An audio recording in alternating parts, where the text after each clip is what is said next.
आज हम हब्बल्स लॉ के बारे में पढ़ेंगे। हब्बल्स लॉ को समझाने के लिए मैं आपको एक एनिमेशन पर लेकर चलता हूँ। ये एनिमेशन मैंने whitman.physics.uc davis.edu की वेबसाइट से ली है, जिसमें हमारे पास मान लीजिए कि ये मुख्तलिफ गैलेक्सीज हैं। ये वो गैलेक्सी है जिसमें हम रहते हैं, जिसमें यानी कि हमारी जो ज़मीन है वो एक मिल्की वे गैलेक्सी का क्या है, पार्ट है। तो हमारी यूनिवर्स चूंकि एक्सपैंड कर रही है यानी कि फैल रही है, तो हब्बल्स ने ये कहा था कि जो गैलेक्सी जैसे कि हमारी मिल्की वे गैलेक्सी है, इससे बाकी जो गैलेक्सी जितनी दूर ज़्यादा फासले पर होंगी, वो असल में उतनी ही ज़्यादा रफ्तार के साथ दूर जा रही होंगी। इसका मतलब ये होगा कि हमारा जो यूनिवर्स है उतना ही ज़्यादा फैल रहा है। जैसा कि आपके सामने मैं एनिमेशन दिखा रहा हूँ, इसमें ये गैलेक्सी इसके करीब है, ये वाली जो है ये दूर है। तो एनिमेशन में देखिएगा, जब मैं इसको प्ले करता हूँ तो आपके पास देखिएगा कि आपके पास ये चीज़ होती, जैसे कि आप यहाँ पर देख सकते हैं कि अब आपके पास ये आपको दूर जाती हुई गैलेक्सी नजर आ रही ना। तो जितना फासला इस गैलेक्सी के लिहाज से जिसका ज्यादा है, वो उतनी ही ज्यादा रफ्तार के साथ जा रही होगी। तभी तो इतना ज्यादा फासला तय हुआ होगा ना, बनस्बत इसने कम फासला तय किया है। तो कम फासला अब इसने उतने ही वक्त में तय किया, तो इसकी स्पीड क्या है, कम। जबकि इस वाली की स्पीड क्या है, फिर ज्यादा। और मैं करूंगा तो ये आपको और ज्यादा चीज वाज़िया नजर आ जाएगी। इसका मतलब यह है कि जिस वेलोसिटी के साथ ये गैलेक्सीज हमारी गैलेक्सी से दूर जा रही हैं, वो डिपेंड कर रहा है कि वो गैलेक्सी हमारी गैलेक्सी के लिहाज से कितने फासले पर है। तो फिर मैं लिख सकता हूं कि हब्बल्स लॉ ने क्या कहा था कि आपके पास the recession speed of a galaxy और star is directly proportional to its distance from the earth. यानी कि एक गैलेक्सी या स्टार जिस रफ्तार के साथ जमीन से दूर जा रहा होगा, वो आपके पास इस चीज के पर मुनहसर है कि आपके पास उसका डिस्टेंस कितना है अर्थ से। तो जितना डिस्टेंस अर्थ से ज्यादा होगा, उतनी जो रिसेशन स्पीड है वो भी उतनी ही ज्यादा होगी। तो गैलेक्सी जिस रफ्तार के साथ दूर जा रही होती है, उसी रफ्तार को हम क्या कहते हैं, रिसेशन स्पीड। जबकि स्पीड क्या होती है, कितना फासला कितने वक्त में तय हुआ। जबकि गैलेक्सी क्या होती है, गैलेक्सी में आपके पास बहुत ज़्यादा सितारे हैं, उसके बाद प्लैनेट मौजूद होते हैं। तो इस गैलेक्सी को चले हम अपनी लेबल भी कर लेते हैं, मिल्की वे गैलेक्सी। और इसी गैलेक्सी में हमारे पास जो है वो सन भी है, हमारे प्लैनेट्स भी हैं मौजूद। तो मैथमेटिकली अगर हम लिखें हबल्स लॉ को, तो वो क्या होगा कि जो रिसेशन स्पीड है हमारे पास, वो आपके पास डायरेक्टली प्रोपोर्शनल है किसके, डिस्टेंस के। डिस्टेंस भी कहाँ से हम मेजर करें, क्योंकि अर्थ पे हम रहते तो हम अर्थ पर है ना, तो अर्थ के लिहाज से हम बात कर रहे हैं। अब आपके पास जो रिसेशन स्पीड होती है, इसको हम लेबल करते हैं सिंबल v के साथ, और वो डायरेक्टली प्रोपोर्शनल हमारे पास डिस्टेंस के, तो डिस्टेंस को हम लेबल करेंगे d के साथ। तो अब आपके पास यहाँ पर एक प्रोपोर्शनैलिटी आ गया है। प्रोपोर्शनैलिटी को जब हम खत्म करते हैं तो हमारे पास एक कांस्टेंट आ जाता है और साथ इक्वलिटी आ जाती है। तो v इक्वल टू आ जाएगा हमारे पास, यहाँ पर जो कांस्टेंट ऑफ प्रोपोर्शनैलिटी है वो है एच नॉट। ये जो एच नॉट है यहाँ पे नीचे यहाँ पे लिख रहा हूँ, ये एच नॉट, और साथ क्या आ जाएगा डी। ये जो एच नॉट है यहाँ पर, इसको असल में हम कहते हैं हब्बल्स कांस्टेंट। और ये हब्बल्स कांस्टेंट हमें क्या बताता है, आपके पास rate of expansion of universe. इस एच नॉट को हब्बल्स कांस्टेंट भी कह सकते हैं, या फिर आप rate of expansion of universe भी कह सकते हैं, कि यानी कि हमारी कायनात किस तरह से या कितनी तेजी के साथ एक सेकंड में फैल रही है, ये असल में हमारे पास हब्बल कांस्टेंट की वैल्यू से पता चलेगा। और इसी हब्बल कांस्टेंट का इस्तेमाल करके हम अपनी यूनिवर्स की जो एज है वो मालूम कर सकते हैं, यानी कि हमारी जो कायनात है टोटल कुल, ये कितनी साल पुरानी है। जैसे आपने अक्सर सुना होगा ना, कहा जाता है कि हमारी जो यूनिवर्स है वो 14 बिलियन ईयर्स अगो जो है वो पहले आई थी या बनी थी। तो वो असल में किस तरह से मेजर की गई, वो असल में इसी हब्बल कांस्टेंट का इस्तेमाल करके मेजर की गई थी एज। और यहाँ पर ये जो हब्बल कांस्टेंट है, इसका जो यूनिट है वो पर सेकंड है। पर सेकंड का मतलब क्या है कि आपके पास s की पावर -1। वो इस वजह से क्योंकि आपके पास जो लेफ्ट हैंड साइड के यूनिट होने चाहिए वही राइट हैंड साइड के। तो लेफ्ट हैंड साइड पर क्या है, स्पीड है ना आपके पास।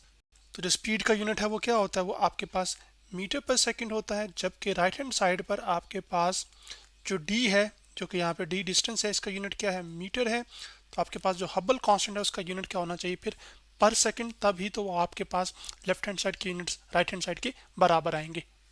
तो अब इस हब्बल्स लॉ के मुताबिक क्या था, जितना तेजी के साथ, यानी कि the faster Galaxy star is moving away from us the greater it's distance. यानी कि आपके पास जितना वो तेज रफ्तार के साथ हमसे दूर जा रहा होगा एक गैलेक्सी, उतना ही उसका फासला क्या होगा, ज्यादा होगा। इसी तरह जितना आपके पास स्लोअर गैलेक्सी, यानी कि जितना आहिस्ता एक गैलेक्सी जमीन से दूर जा रहा होगा, आपके पास उसका डिस्टेंस भी क्या होगा, फिर उतना ही कम होगा। या बेहतर है मुझे इसको थोड़ा सा करेक्ट करना चाहिए, वो करेक्शन इस तरह से है कि आपके पास रिसेशन स्पीड डिस्टेंस के डायरेक्टली प्रोपोर्शनल है ना। तो जितना डिस्टेंस ज़्यादा होगा, उतनी वो ज़्यादा रफ्तार के साथ गैलेक्सी स्टार हमसे दूर जा रहा होगा। और जितना डिस्टेंस कम होगा तो आपके पास गैलेक्सी उतनी स्लो रफ्तार के साथ हमसे यानी कि हमारी ज़मीन से दूर जा रहा होगा। अब यहाँ पर आपके पास फिर मैं दोबारा इसको चेंज करके लिख देता हूँ, the closest Galaxy is the slowest recession speed, the further away Galaxy fastest recession speed. जो मैंने आपको अल्फाज में बताया था उसको मैंने यहाँ पे लिख दिया।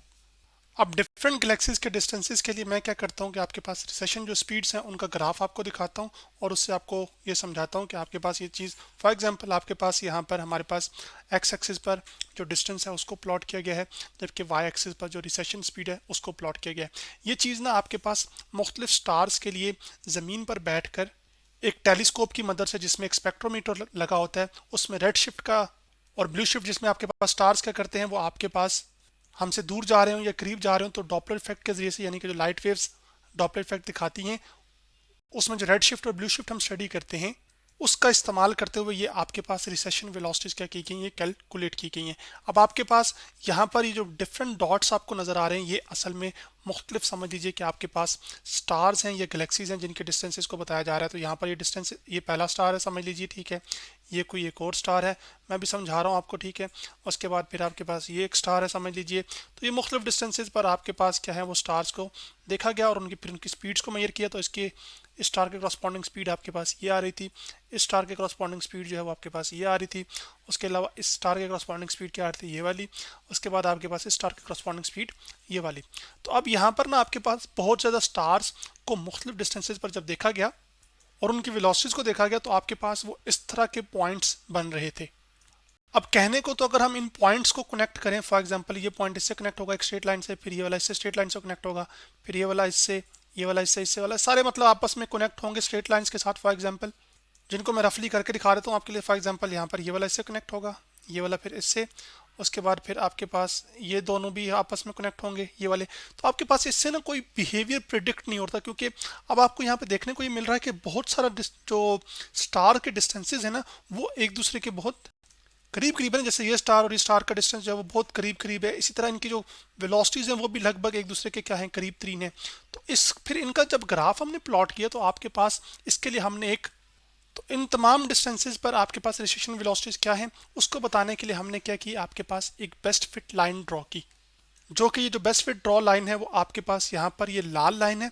और ये लाल लाइन क्या बता रही है कि ग्राफ पर जो डिफरेंट पॉइंट्स स्कैटर हुए हैं, जैसे कि ये इधर है ये इधर है, यानी कि फैले हुए हैं, उनको आप, उनके लिए आप एक ऐसी लाइन ड्रॉ करते हैं जो कि उनके मिडल में से पास हो, जिसमें आपके पास नीचे वाले पॉइंट्स भी उसके करीब लग रहे हो और ऊपर वाले पॉइंट्स भी क्या कर रहे हैं उसके करीब लग रहे हो।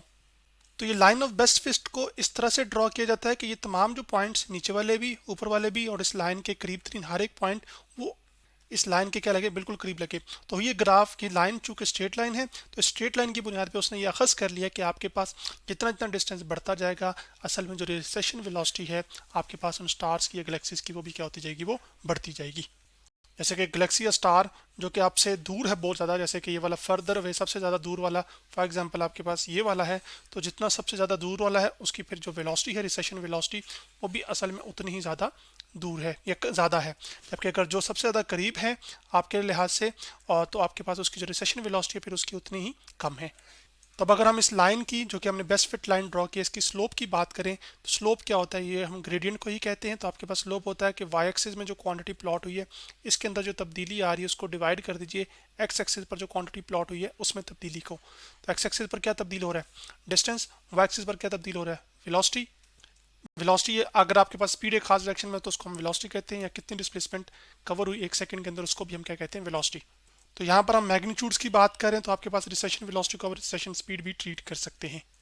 तो वाई एक्सिस पे जिस क्वांटिटी में तब्दीली आ रही है वो हमारे पास रिसेशन वेलोसिटी है या रिसेशन स्पीड है जिसको हम वी से लिखेंगे, जबकि एक्स एक्सिस पर जिस क्वांटिटी में तब्दीली आ रही है वो कौन सी है, वो डिस्टेंस है, तो उसको हम डी से लेबल करेंगे। जबकि जो वी ओवर डी है आपके पास अगर हम अपना हबल्स लॉ का देखें तो आपके पास वी इक्वल टू क्या था, एच नॉट डी। तो ये जो डी इधर मल्टीप्लाई होता जाके क्या हो जाएगा, मल्टीप्लाई, सॉरी जो डी इधर मल्टीप्लाई होता जाके क्या हो जाएगा, डिवाइड।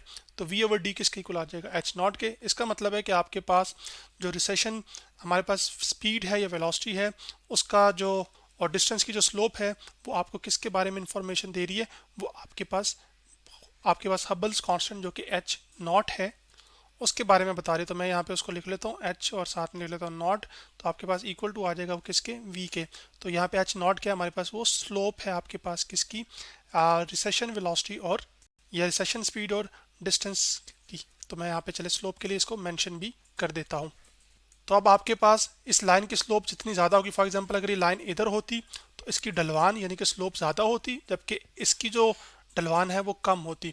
तो अगर फॉर एग्जांपल इसके लिए जो हब्बल कांस्टेंट है उसको हम चले नाम देते हैं h1 का, और इसके लिए हम नाम दे देते हैं h2 का। तो आपके पास जिसके लिए स्लोप ज़्यादा होगी इसका मतलब है उसके लिए हब्बल्स कांस्टेंट की वैल्यू क्या होगी, वो लार्ज होगी। तो यहाँ पर जो h1 है वो ग्रेटर देन है h2। अब ये मैं फिजिकल इस तरह से बता रहा हूँ कि h1 क्यों ग्रेटर है h2 के, वो आप यूँ समझ लीजिए कि आपके पास अगर हम दो पॉइंट्स चूज़ करें, मैंने ये दो पॉइंट चूज़ कर लिए, एक ये पॉइंट चूज़ कर लिया और एक फॉर एग्जांपल ये पॉइंट चूज़ कर लिया दोनों लाइंस के ऊपर ना। तो अब आप देखिएगा ये पॉइंट इस लाइन पे बनता है ये वाला, और आपके पास इसके लिहाज से देखें तो एक्स एक्सिस में चेंज उतना ही आ रहा है इधर से लेकर इधर तक दोनों लाइन के लिहाज में, लेकिन उसके करस्पॉन्डिंग जो वाई में चेंज आ रहा है ना, यानी कि इसमें ज़्यादा चेंज आ रहा है वाई के अंदर, जबकि इसमें कम चेंज आ रहा है वाई के अंदर। तो आपके पास वाई एक्सिस में जब ज़्यादा चेंज आता है एक्स एक्सिस के लिहाज से, तो उसकी उस लाइन की फिर स्लोप क्या होती जाती है, तो इसमें ज़्यादा चेंज आ रहा है तो इसकी स्लोप ज़्यादा है, इसकी स्लोप कम है। तो आज हमने क्या किया कि हमने हब्बल्स लॉ के बारे में पढ़ा।